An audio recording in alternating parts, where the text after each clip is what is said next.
இன்னைக்கு இந்த ரெஸ்டாரண்ட் பத்தி பேசாம என்னால வந்து முடிக்க முடியாது. ஏன்னா அது நான் முழுமையாலாம் முடிக்கல சரியா. நான் வந்து இப்படி போயிட்டே இருக்கேன்.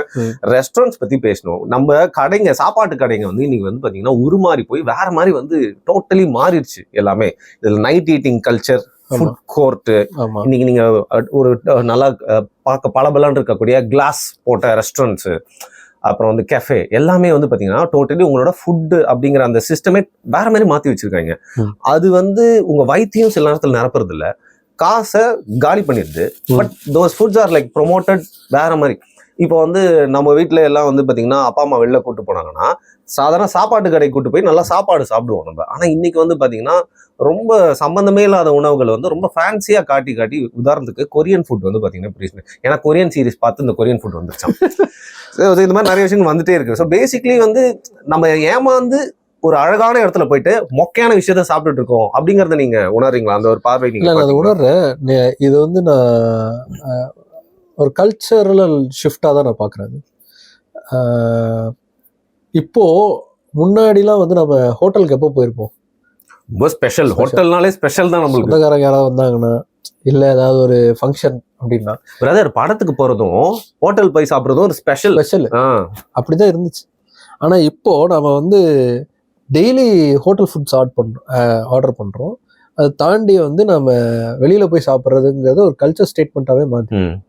நைட்டு ஒரு ரைடு போயிட்டு வரலாம்ல அப்படின்னு கண்டிப்பா கேர்ள் ஃப்ரெண்ட்ல இருந்து யாராவது ஒருத்தர் கேட்பாங்க, நம்மளும் கிளம்பி போயிருவோம். ஏதாவது ஒன்று நடந்துடும். நைட் ரைடு சும்மாவா முடியும்? சாப்பிடுவோம். நைட் ரைடுனாலே எதுக்கு? அதுக்குதான் ஒரு இடத்துல போய் அங்க சாப்பிட்டு திரும்பி வரணுங்கிறது தானே. அதுலயும் அது வந்து இந்த ஃபுட்டு சாப்பிட்டியா, நம்ம இன்ஸ்டா ரீல்ஸ் மாதிரி தான், இந்த பாட்டுக்கு டான்ஸ் ஆடணும் அப்படிங்கிற மாதிரி அவன் கொரியன் ஃபுட்டு சாப்பிட்டு போட்டான், நானும் போய் சாப்பிட்டு வரணும் அப்படின்னு தேடி போய் சாப்பிட்றது இருக்குல்ல. நம்ம இந்த டிஷ் ஒன்று இருக்கு, இந்த ரெஸ்டாரண்ட் இருக்கு, அது நல்லா இருக்குன்னு அங்க போய் தேடி பார்ப்போம் அப்படின்னு தேடி போய் சாப்பிட்ற கல்ச்சர் ஷிஃப்ட்டுங்கிறது இப்போ வந்திருக்கு. இது பேசிக்கலா வந்து நம்ம கிட்ட வந்து அதிக நேரம்ங்கிறது இல்லை, நம்மளை ஏமாத்திக்கிறதுக்கான ஒரு முயற்சியில அதை நம்ம பண்றோம்னு தான் நான் புரிஞ்சுக்கிறேன். உதாரணத்துக்கு அந்த இடத்துல இருக்கும் தெரியுமா, அந்த அழகான லைட்ஸ், இன்டீரியர் எல்லாமே இருக்குல்ல, அது எல்லாமே நம்மளை ஏமாத்துறதுக்கு தானே. எக்ஸாக்ட்லி. அதாவது நான் அது அந்த ஏமாத்துறது மட்டும் இல்ல, நம்மளே ஏமாத்திக்கிறோம். அதாவது எனக்கு டைம் இல்லை, கண்டினியூஸா நான் வேலை பார்த்துட்டு இருக்கேன், எனக்கு ஒரு ஸ்ட்ரெஸ் பஸ்டர் வேணும், இது பண்ணிட்டேன் எனக்கு ஜாலியா அவ்வளோ, நான் போனேன் அங்க நல்லா சாப்பிட்டு வந்தேன் சூப்பர் அப்படின்னு நம்ம போயிட்டு வரோம். பட் இங்க அது நம்மளோட ஹெல்த்தை வந்து கெடுக்குது.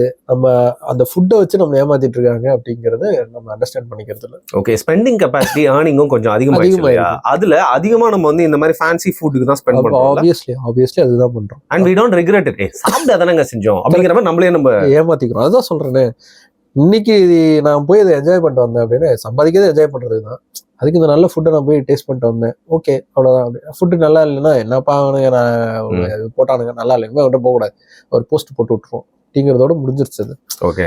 ஸோ நம்ம ஸ்பெண்டிங் கெப்பாசிட்டி அதிகமாக தான் நம்ம இந்த மாதிரியான இன்னைக்கு ஃபுட்டுங்கிறது ஒரு பெரிய பிஸ்னஸாகவே மாறிடுச்சு.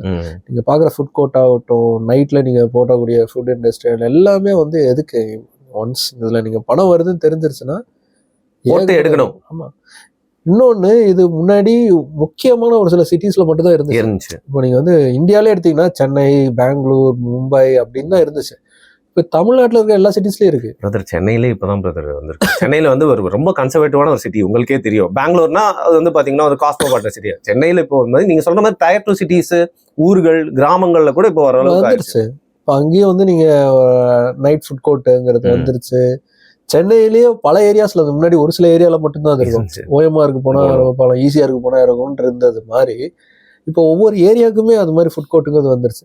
ஏன் வருதுன்னா it's all business spoiled with option. Yes. And இது வந்து எப்போ வந்து இல்ல, இப்போ ஆர்கானிக் ஃபுட்ஸ் வந்தது இல்லை, அதே மாதிரிதான் எல்லாரும் ஆர்கானிக் தேடும்போது ஆர்கானிக் கடைகளா திறந்த மாதிரிதான் இதுவும் எல்லாருமே திறந்துருக்காங்க. ஒரு கட்டத்துக்கு மேல நம்ம இதுக்கு மேல சாப்பிட முடியாதுப்பா, செலவு பண்ண முடியாதுப்பா, பர்ஸ் வீங்கிட்டு இருக்கு அப்படின்னு நம்ம டிசைட் பண்ணி, இல்ல உடம்புல ஏதாவது வந்தா அப்படி குறையும் போது ஆட்டோமேட்டிக்கா எல்லாம் குறையும். பட் அதுக்குள்ள அடுத்த ஜென்ரேஷன் இதே மாதிரி தான் வராங்களா என்னன்னு தெரியாது. ஓகே, இப்போ நம்ம இனத்தவர்களை பத்தி பேசலாம்னா வந்து முழுமை பெறாது. இந்த இன்ஃப்ளூயன்சர் இருக்காங்கல்ல, இன்ஸ்டா மட்டும் இல்லாம ஃபுட் பிளாகர்ஸ், அது ஆரம்பிச்சது வேற மாதிரி இருந்துச்சு, அதான் இன்னைக்கு உருமாறி வேற மாதிரி ஆகி அது வந்து பாத்தீங்கன்னா ஒரு டிக்ளைன். இவங்க இப்போ காட்டினா நல்லா இருக்காதுடா அப்படிங்கிற மாதிரி வந்துச்சு. அதை நீங்க நோட்டீஸ் பண்ணீங்களா? பண்ண அது அது அது பாத்தீங்கன்னா இவ்வளவு சீக்கிரம் இது முடியும், இந்த ட்ரெண்ட் இது இவ்வளவு சீக்கிரமா வந்து ஒரு ட்ரால் மெட்டீரியல் ஆகும். ஏன்னா நம்பகத்தன்மை அப்படிங்கிறது வந்து குறைஞ்சிச்சு. அதோட லைஃப் எப்படின்னா, இப்போ எனக்கு ஒரு ஊருக்கு போய் ஒரு ஃபுட்டை என்னால சாப்பிட முடியாது. அது எப்படி இருக்குன்னு ஒருத்தர் பார்த்து டேஸ்ட் பண்ணி எனக்கு சொல்றதுனால எனக்கு அந்த ஃபீல் எனக்கு கிடைக்குது ஓரளவுக்கு. ஆமா. ஆனா இப்ப எனக்கு அந்த ஃபுட் எனக்கு பக்கத்துலயே கிடைக்குது. அது நல்லா இருக்கா இல்லையா நான் பார்த்து சொல்ற அளவுக்கு நான் வந்துட்டேன். ஸோ அதோட லைஃப் வந்து அவ்வளவுதான். நீங்க வந்து இப்போ ஃபாரினுக்கு போய் அங்க இருக்கிற ஃபுட், அங்க இருக்கிற கல்ச்சரை எடுத்து பண்ணும்போது நான் பாக்குறது எனக்கு புதுசா இருக்கு, நான் தான் பாக்குறேன். இப்போ நீங்க தமிழ் ட்ரக்கர்லாம் நம்ம சக்சஸ் ஆகிறதுக்கு காரணம் அந்த ஊருக்கு என்னால போக முடியாது. அதே மாதிரிதான் இந்த ஃபுட் வீலாகும் இருந்துச்சு. இப்போ அது இல்ல. ஏன்னா அதே ஃபுட் எனக்கு இங்க கிடைச்சிருச்சு. முன்னாடி எனக்கு அது கிடைக்காது, எனக்கு இப்போ கிடைச்சிருச்சு. நானும் இங்க இருக்கிறவங்க யார் வேணாலும் ஈஸியா விசா எடுத்துட்டு ஈஸியா வந்து ஃபாரினுக்குலாம் போக முடியுங்கிற சூழல் வந்துருச்சுன்னு வச்சுக்கோங்க.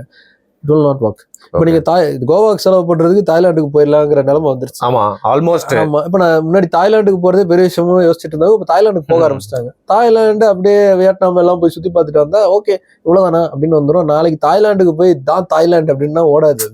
புரியுது. ஃபுட் வீலாகுக்கும் அதே தான். அண்ட் செகண்ட் நீங்க சொன்னது எதுனாலும் சூப்பர் அப்படின்ட்டா ஒருத்தன் இன்னும் வாயிலே வைக்கலடா நீ அதுக்குள்ளேயே புகழ ஆரம்பிச்சியடா. ஆமா வாங்கிட்டல அப்படிதான் பேசு. ஏன்னா இப்ப அந்த ஹோட்டல்ல சொன்ன உடனே மறுநாளே நம்மளால கிளம்பி போயிட முடியும், முன்னாடி போக முடியாது. அது அப்போ போவோம், அப்ப பாத்துக்கலாம், அந்த பக்கம் ட்ரிப் போகும்போது பாத்துக்கலாம்னு இருப்போம். சூப்பரா இருக்குண்ணா இன்னைக்கு நான் இந்த சண்டே கிளம்பி போயிடலாம்டா, சண்டே கிளம்பி போயிடுறாங்க. போய் வாயில வச்ச உடனே அவங்களுக்கு காண்டாயிடுறாங்க. அதனால எங்க திட்டி கூமாப்பட்டி ஆயிடுது. Last but not least, N friend ஒரு பிஸ்னஸ் பண்றான், ஃபுட் பிஸ்னஸ் தான். மச்சான் ஃபுட் பிஸ்னஸ் வந்து நியாயமா பண்ண முடியாதா அப்படின்னு சொன்னா, இது உண்மையா? ஃபுட் பிஸ்னஸ் வந்து நியாயமா பண்ண முடியாதா? இல்ல நான் அப்படி சொல்லவே மாட்டேன். ஏன்னா என் ஃப்ரெண்டு ஒருத்தர் ஹோட்டல் நடத்திட்டு இருக்காரு, ஃபுட் நிர்வாணம்னு சொல்லிட்டு, பெஸ்ட் ஹோட்டல். ரொம்ப நியாயமா தான் பிஸ்னஸ் பண்றேன்.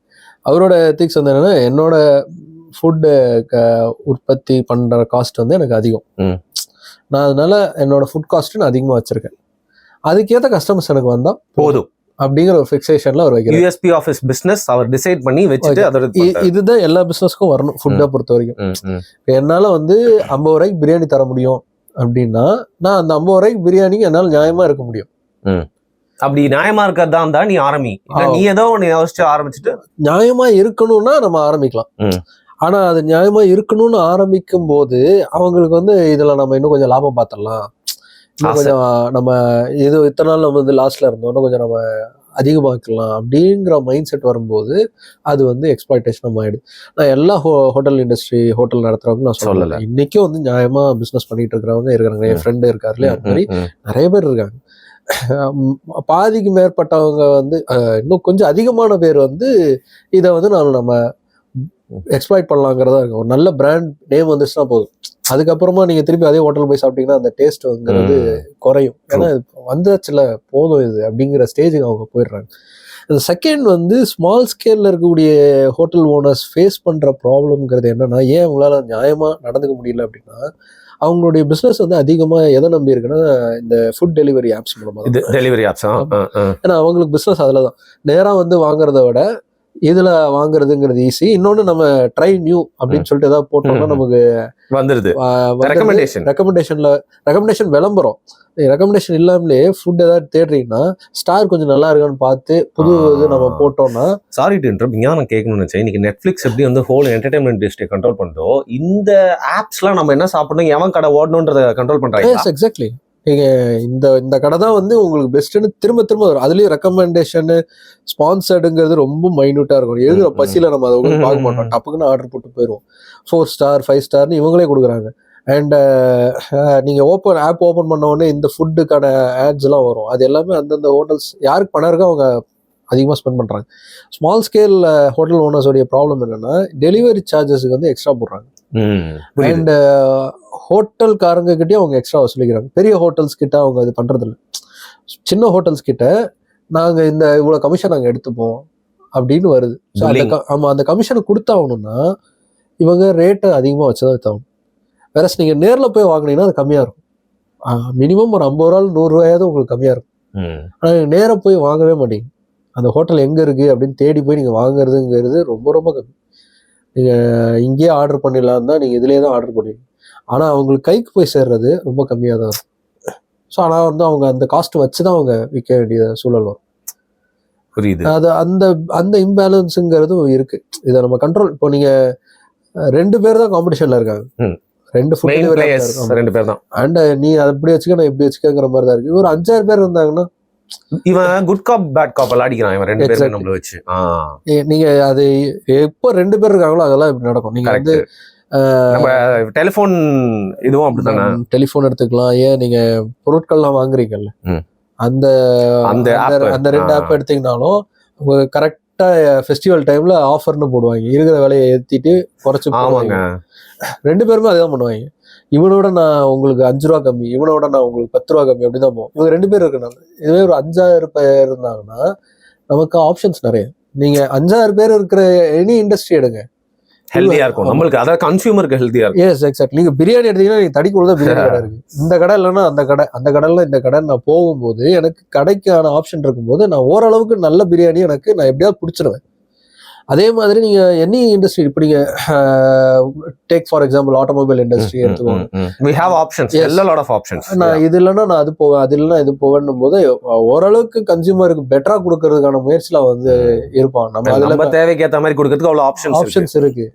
மொபைல்ஸ் எடுத்துக்கோங்க, எவ்வளவு மொபைல்ஸ் இருக்கு மார்க்கெட்ல இன்னைக்கு, எவ்வளவு கம்பெனிஸ் இருக்கு. அது எல்லாமே ஒரே பேரண்ட் கம்பெனியா கூட இருக்கலாம் ஒரு சில கம்பெனி பிராண்ட்ஸ்ல. ஆனாலும் அவன் அதுக்குள்ளேயே காம்படிஷன் வச்சுக்கிறான், கேட்டகரிஸ். அதுல நான் வந்து எனக்கு இந்த கேட்டகரியில எனக்கு வாங்க முடியும், அந்த கேட்டகரியில வாங்க முடியும்னு இருக்கு. வேற நீங்க 2 பேர் தான் இருந்தாங்கன்னா மோனோபொலி தான். சிங்கிள் மேன் இருக்கிறது மட்டும் மோனோபொலி இல்ல, 2 பேரும் இருந்தாலும் மோனோபொலி தான். ஸோ இவங்க 2 பேரும் ஆப் இருக்கிறதுனால ஃபுட் இண்டஸ்ட்ரி வந்து ஆப்வியஸ்லி எக்ஸ்ப்ளாய்ட் ஆகுது. அண்ட் ஹோட்டல் ஓனர்ஸ்லாம் வந்து ரொம்பவே கஷ்டப்படுறாங்க. ரைட். அது ஸ்மால் ஸ்கேல்ல ஆரம்பிச்சு சொல்லிட்டு. பட் பிக்கர் பிளேயர்ஸ்க்கு இந்த ப்ராப்ளமே கிடையாது. பணத்தை கொடுத்துட்டு அவங்க எப்படினாலும் அது மார்க்கெட்டிங் தானே, அவன் கேம் சேஃபா இருக்கு. ஆமா, அவன் அப்படி அந்த செலவு பண்றதுக்கு எடுத்துக்க போறான். இப்போ நம்ம வந்து நிறைய டைம் நம்ம வந்து ஃபுட்டை எதில் ஆர்டர் பண்றோம்னா நல்ல பிராண்ட்ல தான் நம்ம ஆர்டர் பண்றோம். டெலிவரி டைம் ரொம்ப அதிகமா இருக்கு, வெயிட்டிங் டைம் அதிகமா இருக்குன்னா தான் நம்ம வேற ஹோட்டலே பார்க்க ஆரம்பிப்போம். அப்பதான் நம்ம தேடுவோம். அப்பதான் நமக்கு ஏதாவது ஒண்ணு கிடைக்கும். இல்ல புதுசா ட்ரை பண்ணலாம், இல்ல கையில காசே இல்லாம ரொம்ப காசு போடலாம், காசு கம்மியா எவனாவது இருக்கானான்னும் போதுதான் நம்ம வேற ஏதாவது வருது. நீங்க ஹோட்டலுக்கு தேடுற மாதிரி எங்க புது ஹோட்டல் இருக்கு, எங்க இது இருக்குன்னு தேடி போற பழக்கம்ங்கிறது ஆப்குள்ள இல்ல. ஆனா நம்ம அதிகமா கன்சியூம் பண்றது ஆப் மூலமா தான் கன்சியூம் பண்றோம். டெய்லி நீங்க ஒரு நாளைக்கு ஒரு வேளையாவது சிங்கிள் டீவாவது ஆர்டர் பண்ணாம நீங்க இருந்து பாருங்க, கண்டிப்பா முடியாது. நீங்க கூட நான் இன்னைக்கு டீ ஆர்டர் பண்ணி குடிச்சது தான் வரேன். இந்த மாதிரி ஒவ்வொரு ஆர்டருமே நம்ம ஆப்பை நம்பி தான் இருக்கும். ஸோ ஆப்வியஸ்லி அவனுடைய மேனிபுலேஷனுங்கிறது வருது. செகண்ட், இந்த ஆப்ஸ் வந்து ஒரு வரம் தான், ஒரு பெரிய ஸ்ட்ரென்த் தான். யாருக்குன்னா கிளவுட் கிச்சன்ஸ் பண்றவங்க பேசிக்கா ஒரு ஆப் மூலமா நம்ம கொண்டு போய் சேர்க்கறாங்க, சேல் பண்ணிடலாம் அப்படிங்கிற ஒரு நம்பிக்கையில அவங்க வந்து அதை சேல் பண்றாங்க.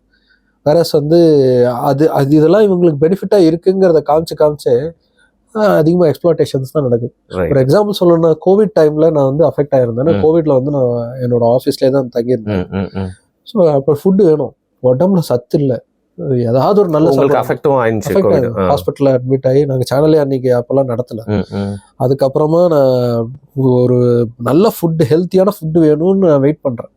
அப்போ ஒரு ஷீ மேடுன்னு சொல்லிட்டு ஒரு பிராண்டு, அவங்க ஸ்விக்கி அந்த ஃபுட் டெலிவரி ஆப்ல அவங்க காமிச்சாங்க ஹோம்மேட் ஃபுட்ஸ்ன்றது. ஒவ்வொரு நாளைக்கு ஒவ்வொரு கேட்டலாக் மெனு. ஒரு நாளைக்கு கீரை குழம்பு, ஒரு நாளைக்கு இது கொஞ்சம் நல்லா இருக்கு சாப்பிட்டு பாருங்கன்னு சொல்லி ஃப்ரெண்ட்ஸ்லாம் ரெக்கமெண்ட் பண்ணனால அது ஆர்டர் ட்ரை பண்ணிங்க. மற்ற டெலிவரிஸ்ல ஏஜென்ட்ஸ்லாம் வந்தாங்கன்னா அந்த டெலிவரிக்கு வந்து டைரக்டா அங்கேருந்து தான் வருவாங்க. புக்கிங் மட்டும் தான். இங்க டைரக்டா அவங்க தான் வந்துகிட்டு இருந்தாங்க டெலிவரி பண்றதுக்கு. அவங்களுடைய எக்ஸிக்யூட்டிவ்ஸ் தான் வந்துட்டு இருந்தாங்க. வேற யாராவது வந்தாங்கன்னா கீழே வச்சுட்டு எடுத்துக்கோங்கன்னுவாங்க. ஆனா அவங்க வீட்டுக்கு வந்து கதவை தட்டி அதெல்லாம் ஒரு பிரச்சனை இல்லைன்னு கொடுத்துட்டு போவாங்க. ஃபுட் அவ்வளோ அருமையா இருந்தது. எனக்கு தெரிஞ்சு ஒரு 5-6 ஃபேமிலிஸ் வச்சு அவங்களோட ஓன் கிச்சன்ல அவங்க எக்ஸ்ட்ரா சமைக்கிறத இங்க கம்பைல் பண்ணி அவங்க கொண்டு வந்தாங்கன்னு நினைக்கிறேன். கோவிட் முடிஞ்சது, தே கான்ட் த்ரைவ்னு நினைக்கிறேன். இன்னி வரைக்கும் அந்த ஆப்ல நான் தேடிக்கிட்டே இருக்கேன். பட் வெரி பெஸ்ட் ஃபுட் கொடுத்த ஒரு கம்பெனி அது. Sweet sad story. Yes, nice. Because of this app. யோசிச்சு பாருங்க, நான் டெலிவரி பண்ணணும்னா கோவிட் டைம்ல இன்னும் கம்மியா கொடுத்துருப்பான் டெலிவரிக்கு காஸ்ட். எப்படியாவது எனக்கு பிசினஸ் நடந்தா Yeah. போதும்.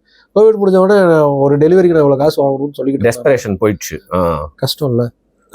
ரைட்டுப்பா. இது வந்து நான் வந்து இதுக்கு ஒரு முடிவே இல்லை, போயிட்டே இருக்கும் அப்படிங்கிற மாதிரி பார்த்தீங்கன்னா பெரிய டாபிக். நிஜமாவே சொல்கிறேன், லைக் ரொம்ப ஃபேசினேட்டிங்காக இருந்துச்சு. நிறைய விஷயம் கேட்கறதுக்கு பயமாகவும் இருந்துச்சு.